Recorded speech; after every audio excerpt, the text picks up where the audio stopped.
The Word of God is alive and powerful, sharper than any two-edged sword, piercing even to the dividing asunder of the soul and spirit, and of the joints and the marrow, and is a critic of the thoughts and intents of the heart.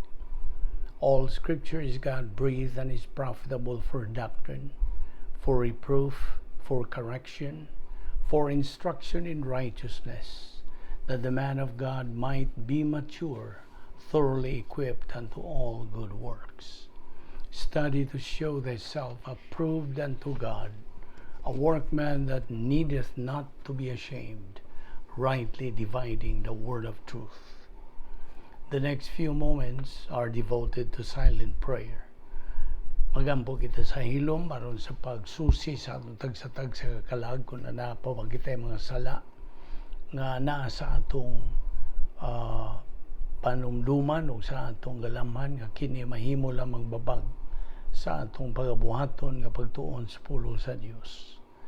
Dili kita mapunan sa Espiritu Santo, dili kita mapasig-uli ngadto sa atong pakig-ambitay, fellowship with God, kung naa kini mao mga sala. Busa, let us use now the principle of 1 John 1:9, the rebound technique. Nga nagaingon sa in English, if we confess our sins, God is faithful and just to forgive us our sins and to cleanse us from all unrighteousness. Apanalang kanimo higalang wala pa'y kalwasan, the issue you are facing is not confession of sins, but faith alone in Christ alone. Acts 16:31 nagaingon, believe on the Lord Jesus Christ, and thou shalt be saved. Busa sa hilo magampot ta sa atong Dios nga amahan o ato kining pagabuhaton agig sunod sa iyang mando. Let us pray.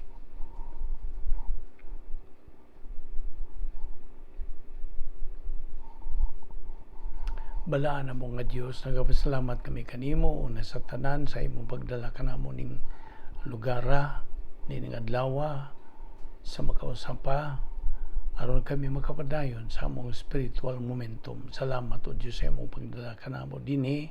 Salamat ni among Bible study through the YouTube ubo sa Vic Balbido Evangelistic Ministry. Panalangini kini nga kami nang hinaot nga kini among pagatun-an may imong panalangin sa among kinabuhi ingon nga imong mga anak. Kintanan among gipasalamatan sa ngalan ni Ginoong Hesukristo.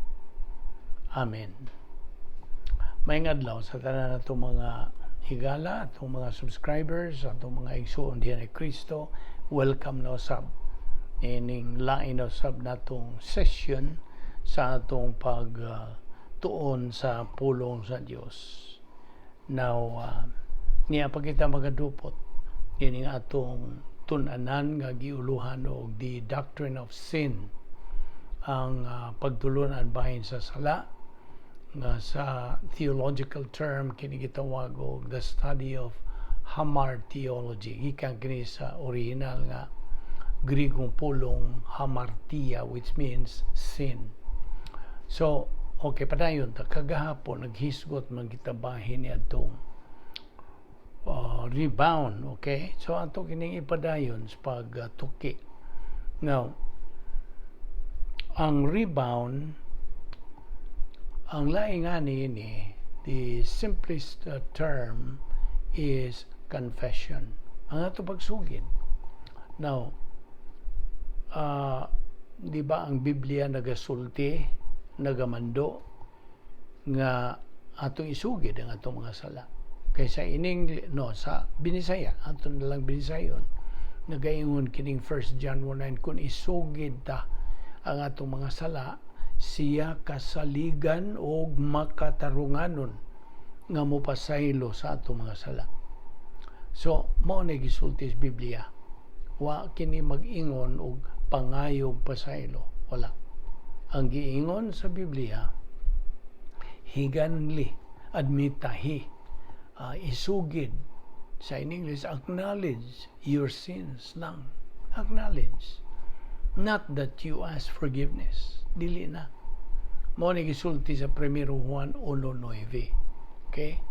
Now, nganong mangayo pa magkagpasaylo nga gitubos naman ka.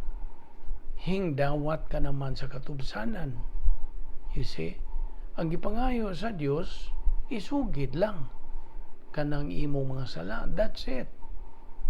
So, forgiveness mao kini ang desisyon sa kaliwatan sa tao in time. Ngini nga itong panahon.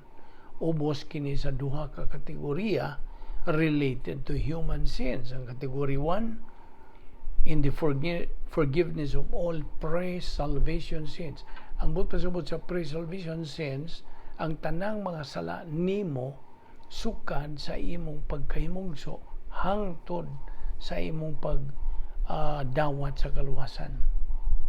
From the time you were born physically until the time you made the decision to believe and to accept salvation.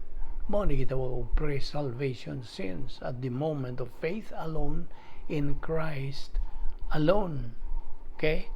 Mao ni category 1. Ang category 2 is the forgiveness of all post-salvation sins. Post-salvation sins, ang karon nga magtutuo ka naman, post-salvation is result for the fulfillment of the prothesis of 1 John 1:9. If we confess our sins, etc., etc. So, ang kapasayloan, wa may tabo sa cross. Di ba ato na nag-establish? Wa mahitabo sa cross. Resulta lang sa nahitabo sa cross. Okay? Now, ayaw glibog nini. Mahitabo ka nato ang kapasayloan sa tanan tang pre-salvation sins. O na ipaw nagkakonsepto sabot sa pre-salvation sins.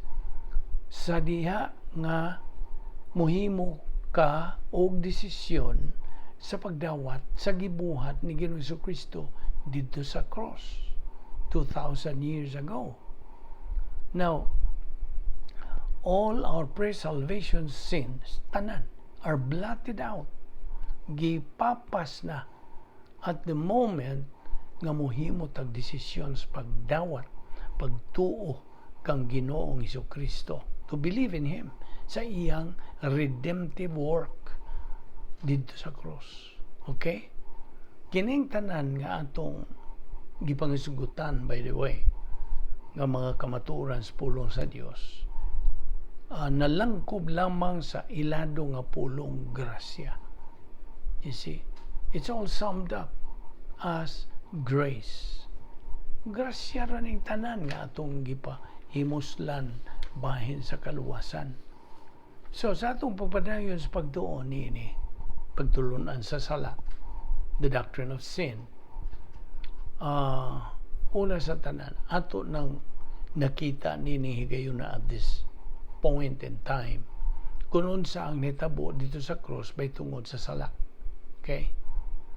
Although, atong nasayran ng pag-adto ni Ginoong Jesucristo dito sa cross sa hinungdan sa atong mga kasalanan, kinahanglan atong masabtan og tataw nga kung unsa ang proseso nga nahitabo dito sa cross, aron ato usab nga maklaro ang matagbahin sa nahitabo dito sa cross.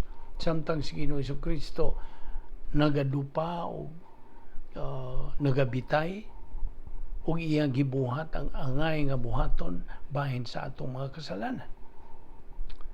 I would like first to clarify nga usahay magabungat ko din sa atong pagtuon ning bahina basta maghisgot na tabahin Ginoong Jesucristo sa kaluwasan nga iyang gitanya, what He offered. Okay? Magkabungat kita din is pagsulti nga atong dawaton si Ginoong Jesucristo nga ang tinuod niya na dili nato dawaton si Ginoong Jesucristo, kundili atong dawaton ang iyang gitanyag nganhi kanato. Ang iyang gitanyag nganhi kanato, what He is offering to us. kay iya man kining nabuhat dito sa cross. Apan sa matag karon og unya, every now and then kung maligas ko sa pagsultig, ingon niya na ang akong buti pasabot nga pagdawat dili na to dawaton sa Ginoong Kristo ang klaro gyud, kun dili ang pagdawat sa iyang gitanyag nga nabuhat niya dito sa cross. Nakasabot ka? Sundak kini. Okay? Kay bahin kang Ginoong Kristo, ang angay natong buhaton mao ang pagtuo kaniya. To believe in Him, faith alone in Christ alone. Apan ang pagtuo kaniya, tungod kay imo namang nasabtan ang iyang gitanyag sa cross, o ang pagtuo kaniya, mao man ang pagdawat sa iyang nabuhat dito sa cross. Ug mao nga usahay malibog tanini tungod kay hangtod kadugayan naanad naman ta kay tungod na sa kadugay ng katuigan, maybe mubalik ta niya itong tuig 1970s patingali ang ibungat sa pastor itong panahon na dawatan ninyo si Ginoong Jesucristo, which was wrong sa'yo. You do not accept the Lord Jesus Christ, or you invite imong kanang unsa bay invite sa Bisaya, imong dapiton? No, dili. You don't. Dili nimo dapiton. You believe in the Lord Jesus Christ by faith.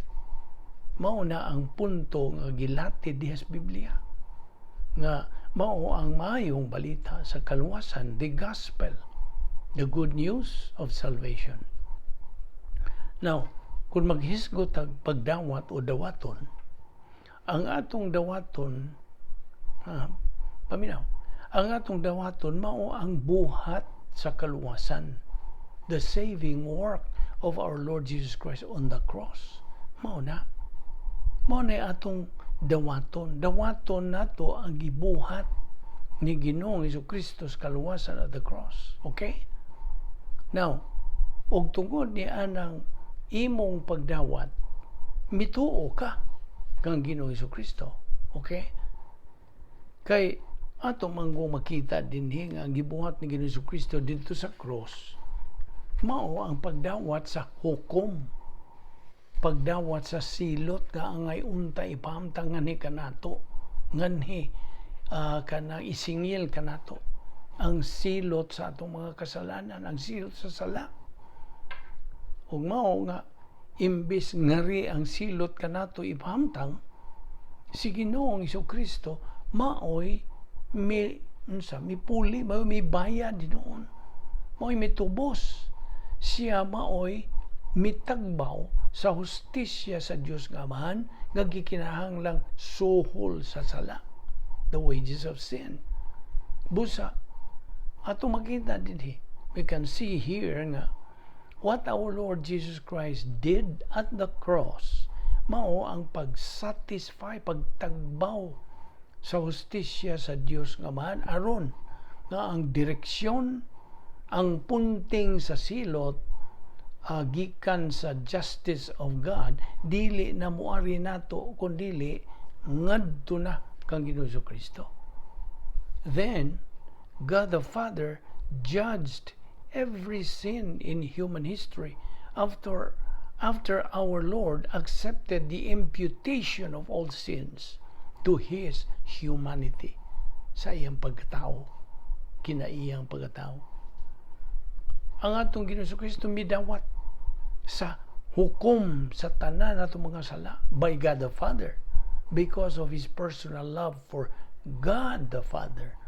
Iya katong gidawat. Okay?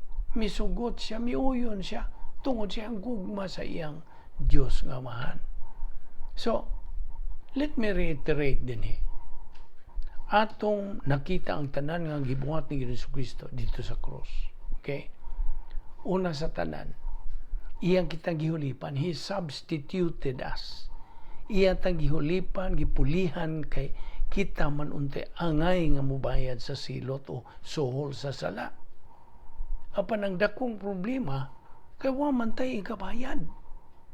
Wa man tay sarang ikabayad. Wala, nada. Unsa may atong ibayad? Asa man tag ibayad? Nga wa man ta, mo, mautod pas mga bulanon. Wa, zero. Wa tay, naatay dakong utangan ta. Apan wa ta mo'y ikabayad. Sabtag yun na. Ato mangong nakita diya sa Roma 3:26 nga nagkanayon nga ang suhol sa sala mao ang kamatayon, spiritual death. Apan kay patay gud ta, unsa may atong ikabayad? Mao na nga si Ginoo Jesucristo, kay si Ginoo Jesucristo ra may buhi. Kang tanan mga patay man ta spiritually. Nakita nimo? I hope imong nasabtan kuno sa ibuti pasabot bahis buhi o patay. Ang spiritual nga kamatayon, spiritual death, o spiritual nga pagkabuhi. O gumikan, kay si Ginoong Jesucristo man ang mihulip ka na to, mipuli. We call that substitutionary unlimited atonement. Ang atong Ginoong Jesucristo, miuyon, misugot, to go to the cross, to be judged for the sins of the whole world in His humanity sa iyang pagkatao. Dili ang iyang pagka-Diyos, di man mahitabo na, di man mahimo po. Mauna, nga paminaw. Ang ato na lang buhaton, mao ang unsa. Ang pagdawat nitong iyang gibuhat dito sa krus. Mura. O kung di ka mo dawat nitong iyang gibuhat, unsaon man nimo pagtuo niya? Dili mahimo. Di man mahimo nga mutuo ka ni Ginoong Jesucristo nga wa ka kasabot kung unsa iyang gibuhat. Mura good pod nagmoingon og kanang tuo na lang god. Di ba kanang moingon og kanang imo man kung sugoon og tuo na lang ko diha. Pagkatawatan niya na, di man mahimo na. Naapoy ubang mo ingon, na ako ihangyo ni mo. Sugot na lang kong daan. O pagani ka, kay bawag unsa. Lisod ang buhataw eh. Lisod. Kanang mo ingon og hingdawat ko gibuhat ni Kristo. Unsa man day buhat ni Jesucristo? Nibaw ka ba? Nibaw ka na bagyo, naklaro na bagyo nimo. Di mahimong mudawat kag wa nimo mahibaw o unsa ang iyang gibuhat. Labaw na sa pagtuo. Well, mutuo man ko. Mutuo ko pinagis pagtuo. By faith alone in Christ alone. Na ang pangutana, nganong hintuo ka man ni Kristo? Be? Why did you believe in Christ? Kay Ginoo manggod siya. Kay tungod miadto man siya sa cross. Apa nagkasabot ka ba? O unsa gyud ni tabo dito sa cross? Mao ni pangutana. Mao kanay angay nimong tuuhan. You see? Mao nay angay nimong dawaton. Sabtag yun na. Okay. Akong sublion, dili kita mudawat ni Ginoong Jesucristo, mudawat tas gibuhat niya dito sa cross. Ang iyang buhat sa kaluwasan, mao'y angay tang dawaton. Well, klaro na ba na? Ato gyud ning isilsil og maayo. Kay naa para bay uban ka nato nga moingog mudawatan ni Ginoong Jesucristo. Dili lagi si Ginoong Jesucristo mo'y atong dawaton. Ang atong dawaton unsa? Mao ang iyang gibuhat, ang iyang saving work didto sa cross. Buhat alang sa atong kaluwasan. Mao kanay angay natong dawaton kaysa atong pagdawat sa gibuhat ni Ginoong Jesucristo sa cross. Nagtuo kita kaniya nga mao'y atong Ginoo ug manluluwas. Sabot? Ayop na klaro ni mo na. So, substitutionary unlimited atonement. Ang buti pasabot ni ini, gihulipan, gipulihan kita ni Ginoong Jesucristo kay wa man tay ikabayad. Kaya ano? Mga patay man lagi ta. si Ginoong Hesukristo maoray buhi ato ni padayon ugma. Busa ayaw sipyat gyud sa sunpay niini kay aron imog yung matuhog ang tanan niya. Ang unod gyud niini kay mahinungdanon kini sa atong kaluwasan. Magampo ta. Ama namong langit nun, salamat sa imong pagpatinaw kanamo nining bahin sa kaluwasan.